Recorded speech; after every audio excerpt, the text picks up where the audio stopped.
ከስደት ምን ተማራችሁ? እኔ ከስደት የተማርኩት ብዙ ነገር አለ። እናንተስ? ሰላም ሰላም፣ ውድና የተከበራችሁ የኔ ውድ ቤተሰቦች እንዴት ናችሁ? እኔ በጣም ደህና ነኝ። በያላችሁበት ሰላም፣ ጤና፣ ፍቅር፣ ስኬት መትረፍረፍን ያብዛላችሁ እያልኩም ለሰላም የዩቱብ ቻናል አዲስ የሆናችሁ ሰብስክራይብ፣ ላይክ እያደረጋችሁ ቤተሰብ እንድትሆኑ እጅግ ከልባ እጠይቃችኋለሁ። እንግዲህ ዛሬ ተመልሼ በአዲስ ቪዲዮ ከች ብዬላችኋለሁ። አዲስ ቪዲዮ በምን ነው እየመጣሽ ካላችሁኝ፣ እንግዲህ አዲስ ቪዲዮ ስደት ማን ነው?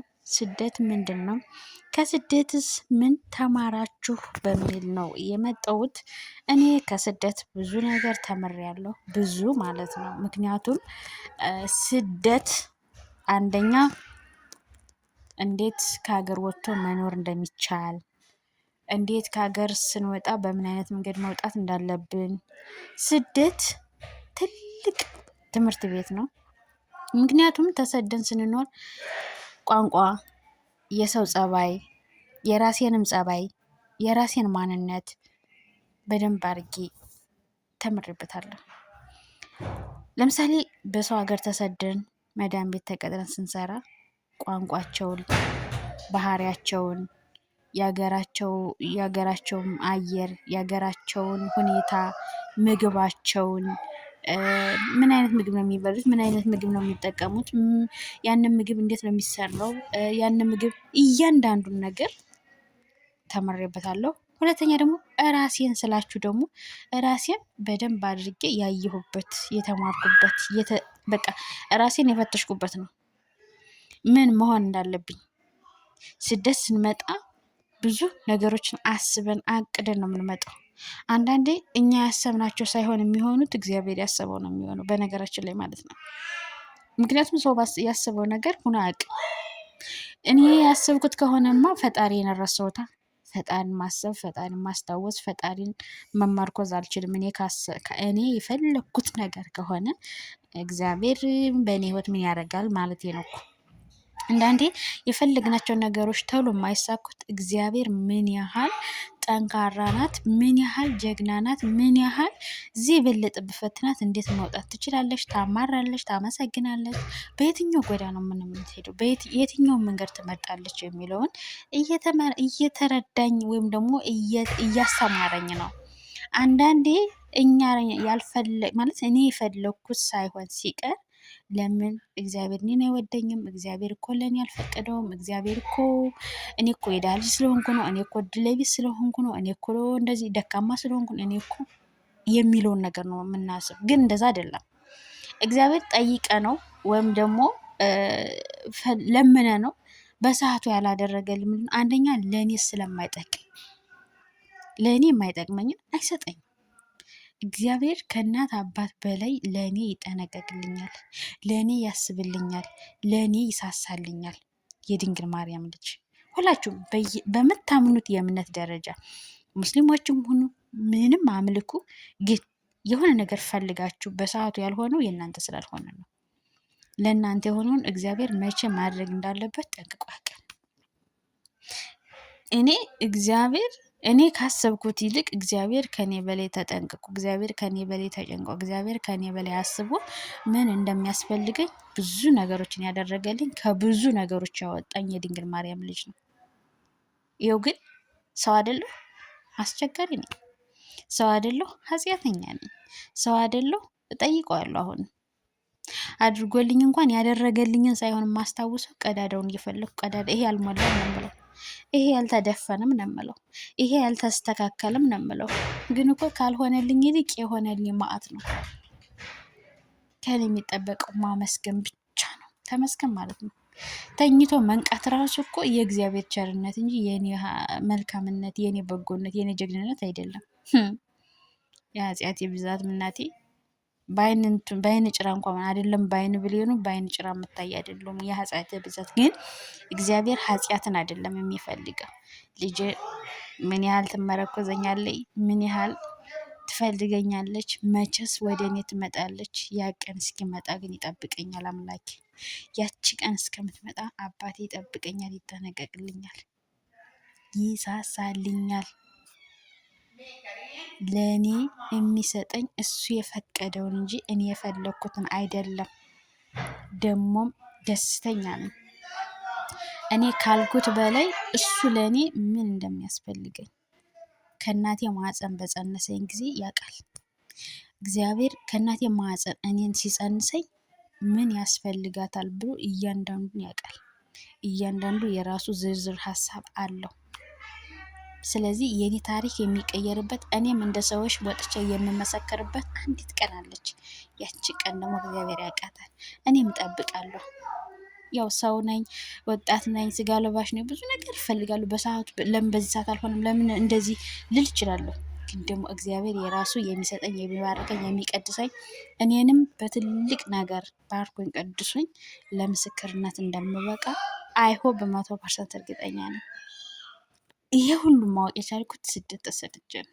በነገራችን ላይ ስደት ስንሰደድ ማንም መመርኮዝ እንዳለብን፣ ምን ማድረግ እንዳለብን፣ ምን አይነት ሰው መሆን እንዳለብን ራሳችን እንድንጠይቅ፣ ራሳችን እንድንፈትሽ፣ ራሳችን እንድናጠነክር እኔ አድርጎኛል።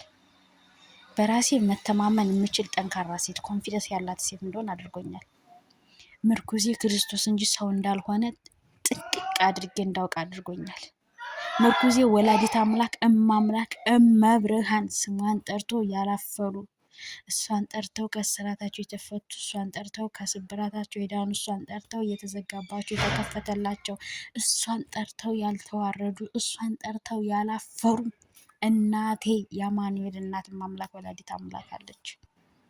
ምርኩዜ እናቴ እሷ እንደሆነች በደንብ አውቅበታለሁ። አረ ምን ያላወቁበት ምን ያልተማርኩበት አለ ስደት።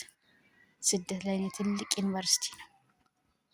ሰዎች 17 ዓመት 18 ዓመት ዩኒቨርሲቲ ተምረው ያላገኙትን እኔ በፈጣሪ ቸርነት በአምላኬ አባትነት በእናቴ በወላዲት አምላክ ምልጃና ረድኤት እርዳታ ብዙ ነገሮችን ተምሬያለሁ።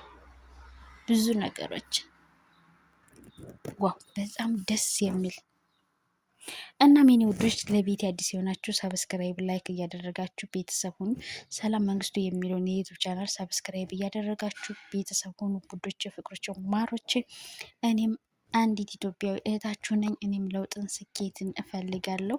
እኔም ከስደት ወጥቼ የራሴን ነገር መስራት፣ ብዙ ነገሮችን ተደራሽነት ማድረግ እፈልጋለሁ ከድንግል ማርያም ጋር ከመድኃኒዓለም ጋር። ይህ የሚሆነው ግን እናንተ ስትረዱኝ ነው። ሰብስክራይብ ላይክ እያደረጋችሁ ስታበረታቱኝ፣ ሀሳባችሁን ኮሜንት ሴክሽን ላይ የጻፋችሁ አስተያየት ስትሰጡኝ፣ እንደዚህ አርሽ ብትሰሪ እንደዚህ ብታደርጊ ስትሉኝ፣ በእንደዚህ ራሴን እያዳበርኩ ስራዬን እየጠነከርኩ ለሌሎችም አርያ ምሳሌ መሆን የምችልባቸውን ስራዎች እየሰራው እቀጥላለሁ ማለት ነው። እንግዲህ ውዶቼ በመልካምነት በቅንነት በኢትዮጵያዊነት እና በኤርትራዊነት ቤቴን ሰብስክራይብ እና ላይክ እያደረጋችሁ ቤተሰብ ሆኑ። እወዳችኋለሁ። እንግዲህ ስደት ምን አስተማራችሁ? እኔ ብዙ ነገር ተምሬያለሁ፣ ብዙ ነገር አትርፌበታለሁ። የሆነ ችግር ምንድነው ብር ላይ ነው። ብር ላይ ግን ያም ሲል መላክ ነው በቃ አይጠራቀምም። ግን መጀመሪያ ለራሴ ማድረግ አለብኝ። ለምን እኛ ራሳችን ካላስቀደምን፣ ለራሳችን ማድረግ ያለብንን ካላደረግን፣ ለሰዎች የምናደርግ ከሆነ እነሱም አይለወጡ፣ እኛም አንለወጥ። ተያይዘን ሁላችንም ገደል እንገባለን። ብዙ እህት ወንድሞቻችን እንደዛ እየሆነ ነው። ስደት በቃን ብለን እንኳን ሀገር ቤት ስንገባ ተመልሰን ስደት የምንመጣው ለምን? ወይ እኛ አልዳንም፣ ወይ ቤተሰብን አላዳንም፣ ወይ እነሱ ከኛ ተሽሎ የሆነ ነገር አድርገው ራሳቸውን አጠንክረው አላገኘናቸው፣ ወይ ደግሞ እኛ ራሳችን አስቀድመን ለራሳችን ማድረግ ያለብንን አድርገን አላሳየናቸውም። ስለዚህ ራሳችን ማስቀደም ለራሳችን ጥንካሬና ብርታት ሊኖረን ግዴታ ነው። ራሳችን ልናስቀድም ግዴታ ነው። እናም የኔ ውዶች፣ የኔ ፍቅሮች ራሳችሁን አስቀድሙ፣ ራሳችሁን ገንቡ፣ ለራሳችሁ መሆን ያለበትን ነገር አድርጉ። ከዛ በኋላ ቤተሰብን ማድረግ ትችላላችሁ። ከእናንተ የተረፈውን ቤተሰብ በነገራችን ላይ የራሳችን ችለን ጠንክረን የራሳችንን ህይወት ስንመራ ሲሆን በጣም ደስተኛ ናቸው። በጣም ማለት ነው። እኛ አንዳንዴ የማንረዳውና የማንገነዘበው የማናስተውለው ነገር አለ። ቤተሰብ የሚፈልገው የእኛን ራሳችን ችለን የራሳችንን ህይወት አግብተን ወልደን ትልቅ ሰዎች ሆነን ማየት ይፈልጋሉ። ስለዚህ ይህን ደግሞ ከፈጣሪ ጋር መሆን ራሳችንን ማስቀደም አለብን። እና ውድና የተከበራችሁ የኔ ቤተሰቦች እናንተስ በስደት ምን ተማራችሁ? ምን አገኛችሁ? አውቃለሁ ድካም፣ ስደት ድካም ነው።